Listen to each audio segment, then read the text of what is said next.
Hello students, welcome to Yachna Science classes. How are you all? I hope you all are fine. Today we are going to start our new chapter, that is chapter number 1, reproduction in organism. The chapter is very easy. If you try to understand the things, then all the things will be clear to you. And remember one thing, whenever I teach you, then you should have your NCERT book. अपने साथ NCERT book जरूर रखिएगा ताकि मैं जो साथ साथ करा रही हूँ चीज़ें तुम्हारी क्लियर होती चली जाएं. Okay, so reproduction in organism. In this chapter we will read two things mainly.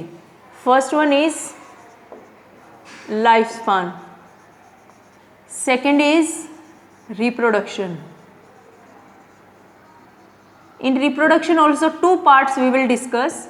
One is asexual reproduction. Second is sexual reproduction. Okay. Now first thing is lifespan. What is lifespan? You know, everybody take birth and then everybody go for death. Death is necessary. सब birth लेते हैं, जन्म लेते हैं, फिर सबको मरना होता है. इसके बीच का जो टाइम पीरियड है, the duration or the time period between birth and natural death is known as lifespan. Lifespan vary from person to person, it vary from organism to organism, it vary from plant to plant. किसी plant का lifespan just for few days का होता है, किसी plant का lifespan for few months होता है, और किसी animal का lifespan for many years होता है. ऐसे ही plants में for many years होता है. और lifespan किसी के भी size पे depend नहीं करता है कि अगर कोई ऑर्गेनिज्म बहुत छोटा है तो उसकी लाइफ छोटी होने वाली है, ऑर्गेनिज्म का साइज बड़ा है तो उसकी लाइफ बड़ी होने वाली है. It is not there. Crow and parrot both have almost same size. Okay, if they have almost same size then we think कि उनका लाइफ स्पान भी लगभग सेम होगा, but it is not there. There is a lot of difference between their life span between crow and parrot. Okay, many plants are there like sequoia, SEQ UOIA. This plant or this tree have a large lifespan. Means ऐसे बहुत सारे tree हैं, बहुत सारे plant हैं जिनका life span बहुत long भी होता है और बहुत शॉर्ट भी होता है. Is it clear? In your NCERT book page number 4 is there. You open your NCERT book and check one thing, that on page number 4 some organisms are given, some plants and some animals are given. कुछ का life span तो उन्होंने दिया है, कुछ का life span हमें करना है. And you have to learn of all. Like जो फिलअप छोड़ रखे हैं मैं उनको लिख देती हूँ बोर्ड पे कि जिनका लाइफ स्पान क्या है. जो NCERT में गिवन है वो तुम्हें खुद लर्न करने हैं. Okay, see elephant is there. Life span of elephant is 60 to 90 years. Lifespan of rose is 5 to 7 years. Lifespan of dog is 25 to 30 years. Lifespan of banana tree. Lifespan of banana tree is 25 years. Of cow is 20 to 25 years. Horse lifespan is 60 years.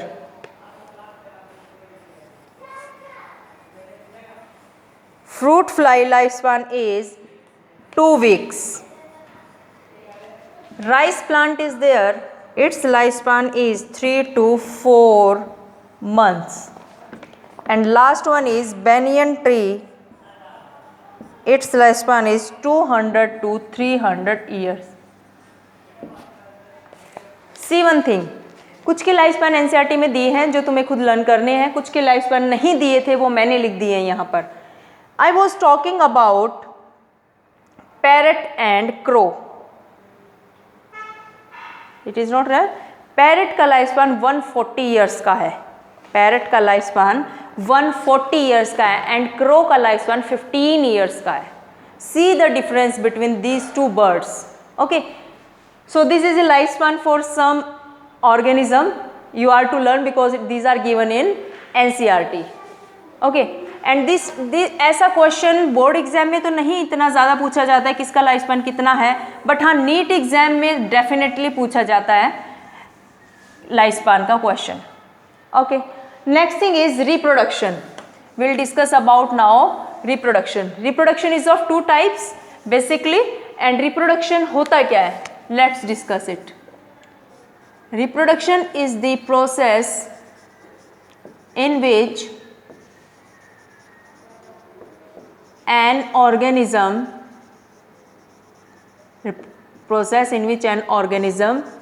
produces its offspring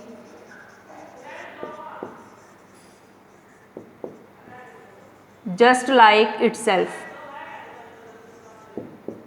Okay, it is a process in which an organism produces its offspring just like itself. अपने जैसा organism बनाता है कोई organism, तो उस process को क्या बोला जाता है, reproduction. It is of two type, asexual reproduction and sexual reproduction. Asexual reproduction is that reproduction.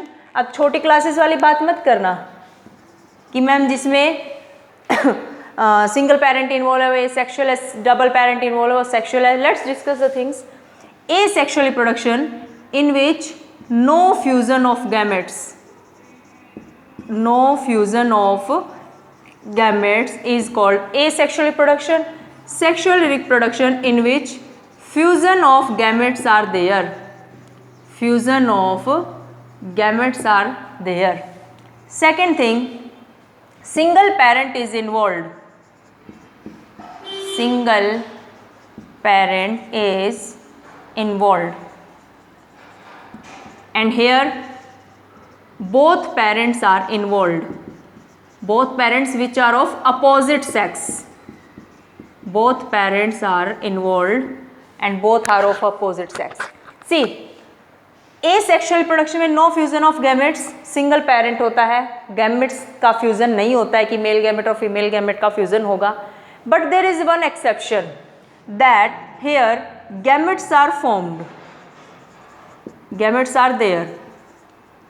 एक एक्सेप्शन है कि गैमेट होते हैं, अनफर्टिलाइज्ड गैमेट से नया ऑर्गेनिज्म बनता है, और वो प्रोसेस है पार्थिनोजेनेसिस. क्या नाम है प्रोसेस का, parthenogenesis. It is the process in which organism is produced from unfertilised gametes. Organism unfertilised gamete से बनता है, ये प्रोसेस है पार्थिनोजेनेसिस. मीन्स एसेक्सुअल की एक एक्सेप्शन है जहाँ पर ये बात की जाती है कि गैमेट्स नहीं बनते हैं, बट वहाँ पर ये एक्सेप्शन आता है. ठीक है. Sexual reproduction in which fusion of gamete and both parents are involved. अब यहाँ पर भी एक्सेप्शन है.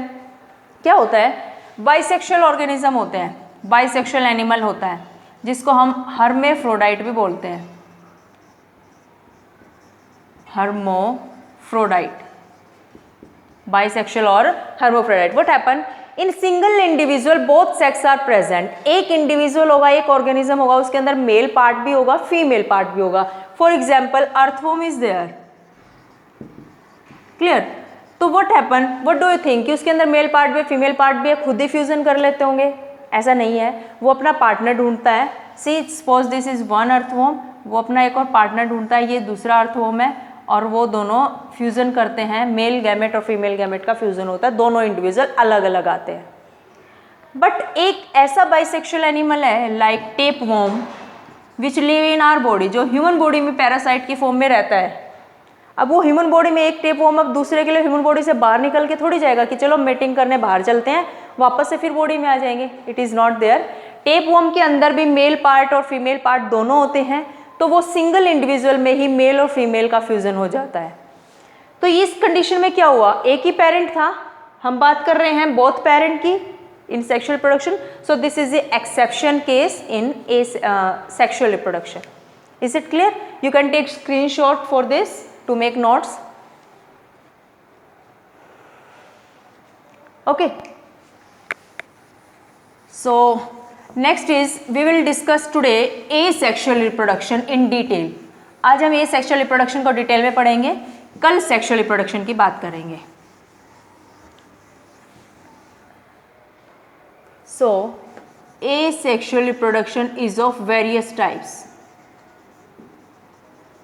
इसकी 5 टाइप्स हम पढ़ने वाले हैं आज. It is of 5 types. In lower classes हमने पढ़ा है ये BBSFV, BBS favour. BBS favour learn करने का तरीका है. क्या है ये? Binary fusion,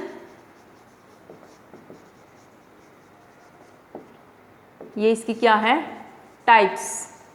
second is budding. Third one is sporulation. Fourth is fragmentation.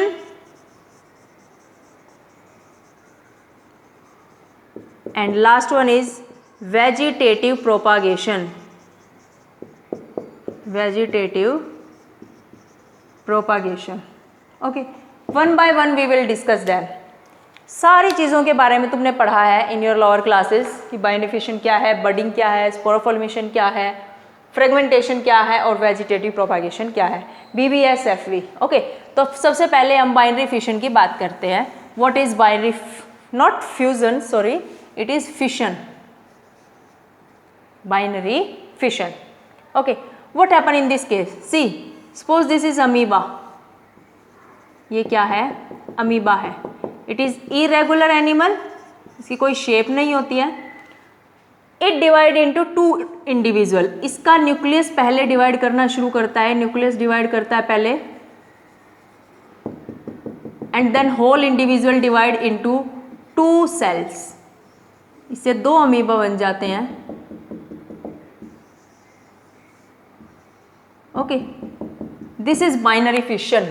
Bi means 2, fission means split up. The process, I will write the definition here. The process in which an organism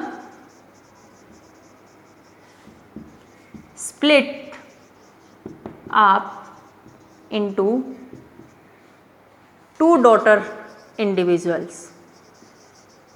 2 daughter individuals. कोई एक organism अपनी 2 daughter cell बना लेगा. ये process है binary fission. Binary means 2, fission means split up. 2 में split हो जाना, 2 में टूट जाना, वो क्या है? Binary fission. Now you will say कि मैम डॉटर क्यों, सन क्यों नहीं?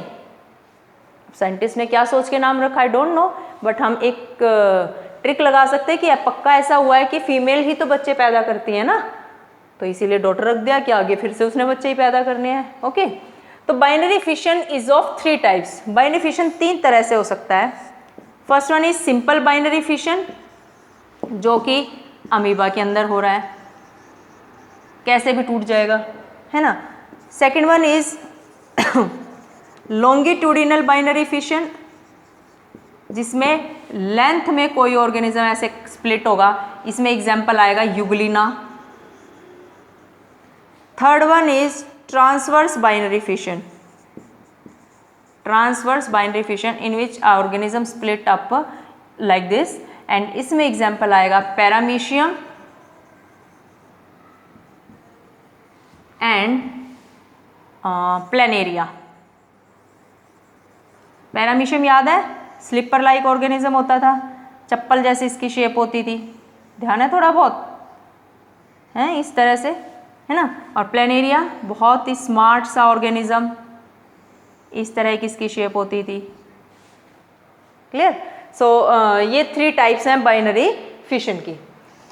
You can take screenshot of this, then will discuss next type. Okay, so next type is before budding.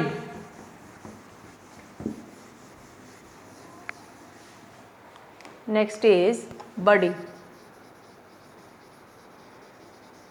What happen in case of budding?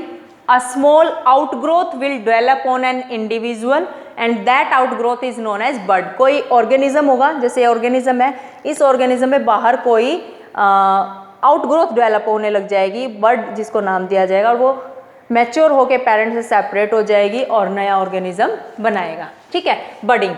Budding is of two types. अब ये भी दो तरह से होती है, one is external budding and second one is internal budding.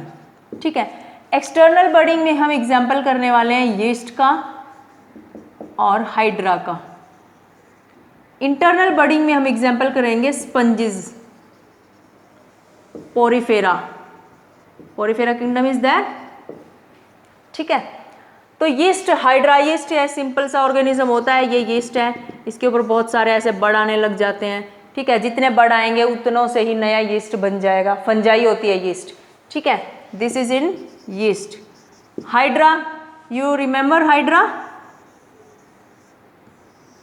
इस तरह का ऑर्गेनिज्म होता है हाइड्रा, और इसकी बॉडी पे ऐसे क्या आ जाएगा, बड़ आ जाएगा, और when it will become mature तो ये पेरेंट बॉडी से सेपरेट हो जाता है और नया हाइड्रा बनाता है।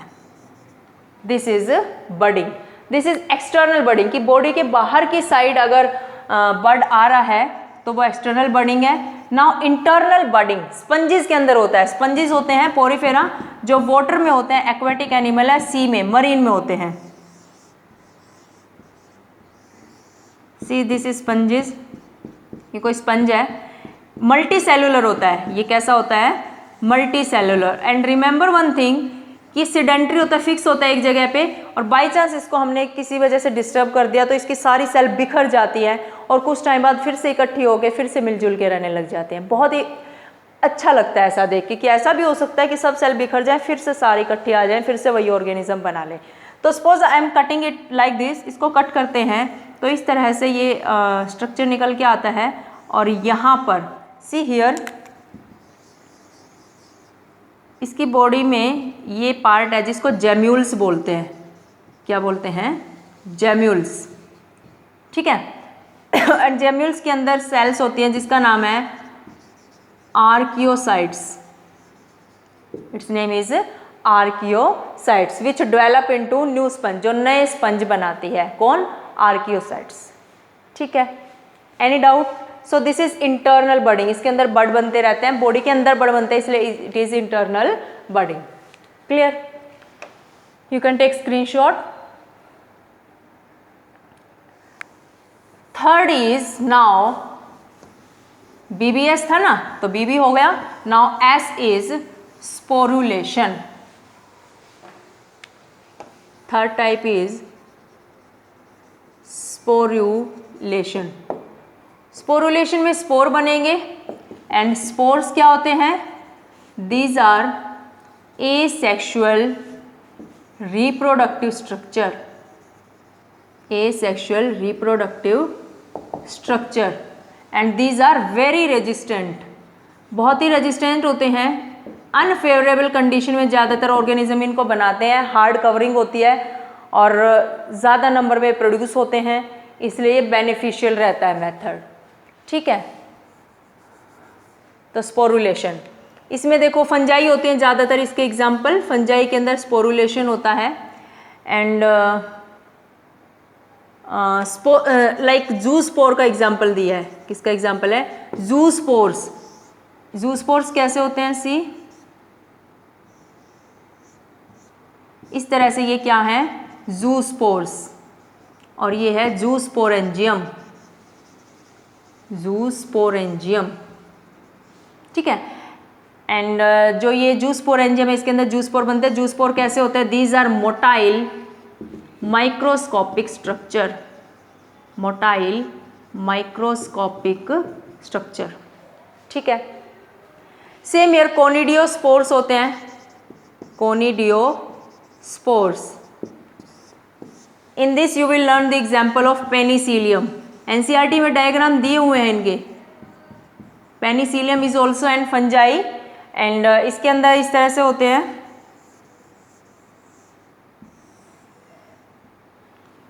यहाँ पर यूं स्पोर्स बन जाते हैं। ये क्या है, conidiospores, conidiospores, and these are non motile. ये कैसे होते हैं, नॉन मोटाइल। ठीक है, third example you will learn of amoeba. Amoeba वैसे तो बाइनरी फिशन करता है, but when unfavourable condition are there, जब अमीबा किसी डेंजर में होता है तो what it do, see suppose this is amoeba, इसको किसी चीज़ से डेंजर है, किसी अनफेवरेबल कंडीशन में है, तो अपने चारों तरफ ये सिस्ट बना लेता है, बहुत ज़बरदस्त हार्ड लेयर बना लेता है। इस प्रोसेस को बोलते हैं एनसिस्टेशन। क्या बोलते हैं? एनसिस्टेशन। इसके चारों तरफ सिस्ट बन गई है, एनसिस्टेशन हो गया है। और अंदर ही अंदर ये क्या करता है, बहुत सारे स्पोर बना लेता है, बहुत सारे स्पोर बना लेता है, मल्टीपल फिशन करता है, it do multiple fission. And जब फेवरेबल कंडीशन आती है तो ये सिस्ट ब्रेक हो जाती है, और ब्रेक होके ये सारे स्पोर बाहर आ जाते हैं एंड बहुत सारे जो है अमीबा बन जाते हैं। ठीक है, इनको बोलते हैं pseudopodiospores, pseudopodiospores, but it do when there is unfavourable condition. So ये स्पोरुलेशन है, इसमें 3 एग्जाम्पल तुम्हें याद रखने हैं, जूस्पोर का, कोनिडियोस्पोर और pseudopodiospore. Take screenshot and make notes from it properly. Next type is fragmentation.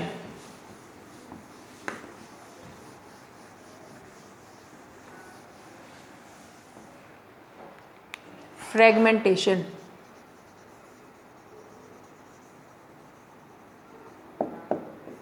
Fragmentation is very easy. ये ज़्यादातर एल्गी के अंदर होता है। स्पाइरोगायरा एक एल्गी है, इस तरह से इस तरह का इसका डायग्राम होता है स्पाइरोगायरा का, और ये जिस जिस पार्ट से टूटेगी उस पार्ट से नई स्पाइरोगायरा बन जाएगी। Just it is fragmentation. Okay, next is vegetative propagation. Vegetative propagation, this takes place in plants. ये किसके अंदर होता है? प्लांट्स के अंदर होता है। ठीक है, जैसे कोई प्लांट है, ठीक है, दिस इज प्लांट, इससे कोई भी part, may be the part leaves, may be that part root और may be stem, root stem और लीफ में से अगर कोई भी पार्ट नीचे गिरता है, उसी से नया प्लांट बन जाए, this is known as vegetative propagation. When new plant is generated from root, stem और leaves is known as vegetative propagation, and उस पार्ट को वेजिटेटिव प्रोपाग्यूल्स बोलेंगे। क्या बोलेंगे? Vegetative propagules. क्लियर? अब हम तीनों पार्ट्स को 1 बाय 1 करेंगे। जैसे स्टेम को करेंगे, स्टेम से वेजिटेटिव रिप्रोडक्शन होता है, वेजिटेटिव प्रोपागेशन होता है। स्टेम में भी कई टाइप करने वाले हैं, जैसे अंडरग्राउंड स्टेम। अंडरग्राउंड स्टेम से कैसे वेजिटेटिव प्रोपागेशन होता है, इसमें 3 चीज़ें पढ़ेंगे। First one is tuber, second one is rhizome, and third one is bulb. ठीक है, ट्यूबर में क्या होता है? जैसे प्लांट ग्रो कर रहा है, ये कोई प्लांट है और इसका स्टेम नीचे जाता है, स्टेम की ऐसे ब्रांचेज निकल आती हैं। किसकी ब्रांचेज हैं? ये स्टेम की। और इन ब्रांचेज में सपोज फूड स्टोर होने लग जाए और फूड स्टोर होके ये स्टेम बहुत स्वोलन हो जाए। क्या हो जाए? स्वोलन। तो इस पार्ट को बोलते हैं ट्यूबर। क्या बोलते हैं? ट्यूबर। क्या होता है? जब प्लांट ग्रो करता है उसका स्टेम अर्थ से नीचे, ज़मीन से नीचे चला जाता है, और जो स्टेम की ब्रांचेज हैं उनके अंदर फूड रिजर्व इकट्ठा हो जाता है और वो स्वोलन होकर ट्यूबर बनाता है। जैसे पोटैटो देखा है ना, हमारे घर पे पोटैटो होता है तो कुछ टाइम बाद उसके पोटैटो के ऊपर बोलते हैं आँख आ गई, आलू की आँख आ गई, ग्रीन कलर की छोटे छोटे प्लांटलेट्स आने शुरू हो जाते हैं। अगर हम उस पार्ट को सॉइल में जमा देते हैं, ग्रो करा देते हैं, दबा देते हैं, तो उससे नया प्लांट बनना शुरू हो जाता है। तो ट्यूबर में एग्जाम्पल किसका करोगे तुम? Potato. Next one is rhizome. Rhizome में मैं देखो किसका स्ट्रक्चर बना रही हूं,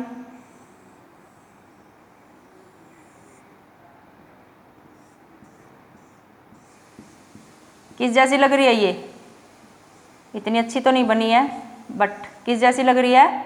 अदरक। क्या है ये? अदरक, जिंजर।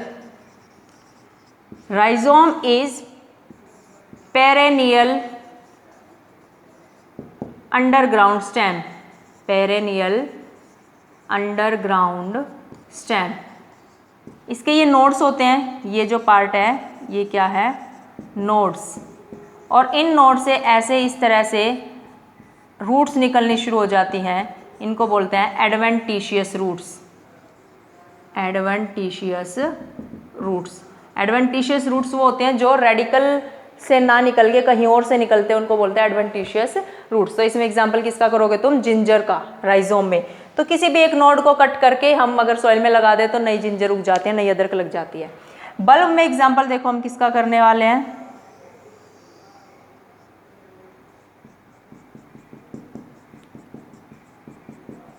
किसका स्ट्रक्चर लग रहा है ये, अनियन। इसमें एक अनियन एंड गार्लिक, गार्लिक होता है लहसुन, अनियन होता है प्याज। तो यहां से क्या होता है, इसके अंदर ये होते हैं फ्लैशी लीव्स, और ये क्या है, एडवेंटिशियस रूट्स। तो इससे भी क्या होता है, बल्ब को से भी नया प्लांट ग्रो करता है। ठीक है, सो वेजिटेटिव प्रोपागेशन में हमने स्टेम का एक पार्ट किया, underground stem.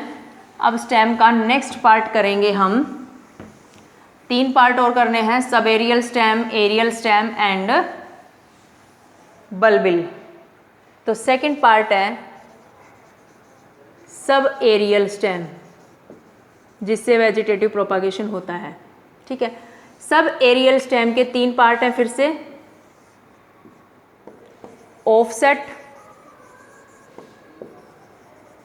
Runner and sucker. Offset, runner and sucker. See, offset it is in water plant. Offset और रनर बिल्कुल एक जैसे दिखते हैं, तो ये वाटर प्लांट में होता है एंड रनर टेरेस्ट्रियल प्लांट में होता है। ठीक है, ऑफसेट थिक होती है और रनर थिन होते हैं। क्लियर, देखो एग्जाम्पल इसमें करोगे तुम, आइशोर्निया, वाटर हायासिंथ, इसको क्या बोलते हैं, water hyacinth. It is known as terror of Bengal, terror of Bengal, Bengal का आतंक। ऐसा क्यों भाई, इसकी बड़ी अच्छी सी स्टोरी है। आइशोर्निया की बहुत ही सुंदर पर्पल कलर के फ्लावर्स आते हैं, उसकी लीव्स भी बहुत ही सुंदर लगती हैं। ये एक्चुअल में हम इंडिया में लेके आए थे डेकोरेटिव पर्पस से, बट ये एक इन्वेसिव वीड निकली। इन्वेसिव मीन्स, वीड मीन्स जो दूसरों पे अटैक करते हैं, खुद तो ग्रो करते रहते हैं, किसी और प्लांट को ग्रो नहीं होने देते हैं। ठीक है, तो ये ऐसा प्लांट है, कहीं पे भी स्टैंडिंग वाटर होगा वहीं पे ये ग्रो करने लग जाता है, और इतना ज़्यादा नंबर में ग्रो करते हैं कि वाटर तो दिखाई नहीं देता, बस ग्रीन ग्रीन पार्ट दिखाई देता है जहाँ पर ये वाटर हायासिंथ ग्रो करती है। ये क्या करती है, ऑक्सीजन ड्रेन कर देती है वहाँ से, वाटर से ड्रेन ऑक्सीजन फ्रॉम वाटर, जिससे फिश, एक्वेटिक ऑर्गेनिज्म सब मर जाते हैं ऑक्सीजन की कमी होने की वजह से। ठीक है, तो उसके अंदर ऐसा होता है, जैसे ये इसकी लीव्स है मान लो, ठीक है, ये इसकी यहाँ पर रूट्स हैं, तो ऐसे यहाँ से एक मोटी सी थिक सी ब्रांच निकलती है, और ये ऊपर तो ऐसे लीव्स ग्रो कराती है, नीचे रूट, फिर थिक ब्रांच निकलती है, फिर लीव्स ग्रो कराती है, और नीचे रूट पानी में। ठीक है, ये जो है ये क्या है, ऑफसेट। ठीक है, रनर में क्या होता है, घास देखी होगी तुमने, एग्जाम्पल इसमें ग्रासेस का आएगा, घास ऐसे ही ग्रो कर रही है।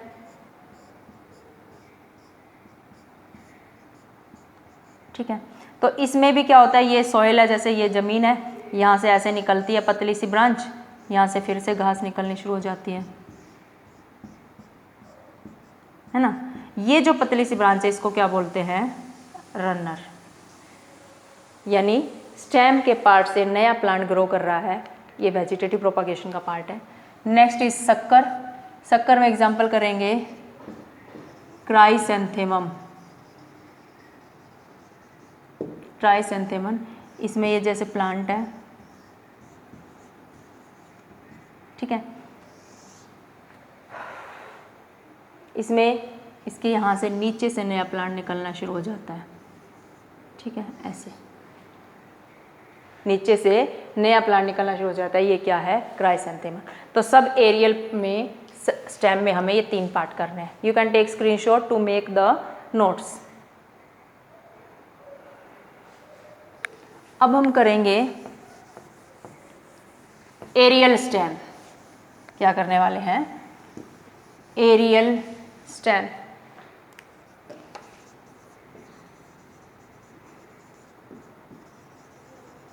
ठीक है, एरियल स्टेम में हमने एग्जाम्पल लेना है गन्ने का। गन्ना सभी ने देखा है, उसमें ऐसे नोड्स बने होते हैं, नोड्स में ऐसे रूट निकली होती हैं, देखी होंगी। यहाँ पर बड होता है ना, ये क्या है, बड, और यहाँ से एडवेंटिशियस रूट्स निकली होती हैं। तो किसी भी एक नोड को कट करेंगे अगर हम इसका, और उसको सॉइल में ग्रो कराएंगे तो नया शुगर केन का प्लांट बन जाएगा।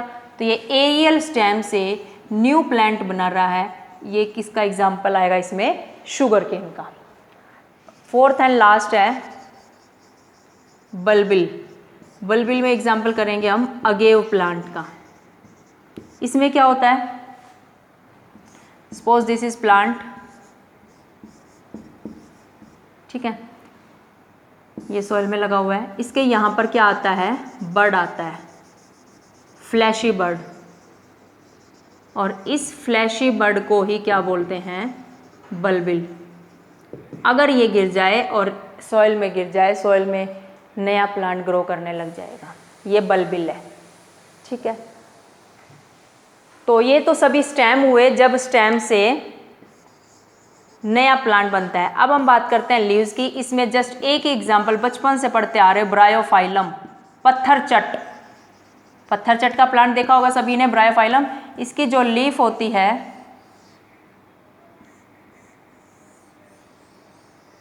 इसकी लीफ पे ऐसे नोचेस पे प्लांट ग्रो कर रहा होता है ना। ये प्लांटलेट जब गिरती है तो इससे नया प्लांट बन जाता है। ये वेजिटेटिव प्रोपागेशन है। जब रूट, स्टेम या लीफ से नया प्लांट ग्रो कर जाए, वो होता है वेजिटेटिव प्रोपागेशन। रूट का हमारे सिलेबस में नहीं है एनसीईआरटी में, तो स्टेम और लीफ का हमने करना था। I hope the things are clear. Asexual reproduction हम कर चुके हैं। In our next class, we will do sexual reproduction. Up to now, then you read NCERT book and take help from my video. This video is not just sufficient कि इससे बस तुम्हारा NEET exam clear हो जाएगा. You have to read the things from NCERT properly. Thank you everybody.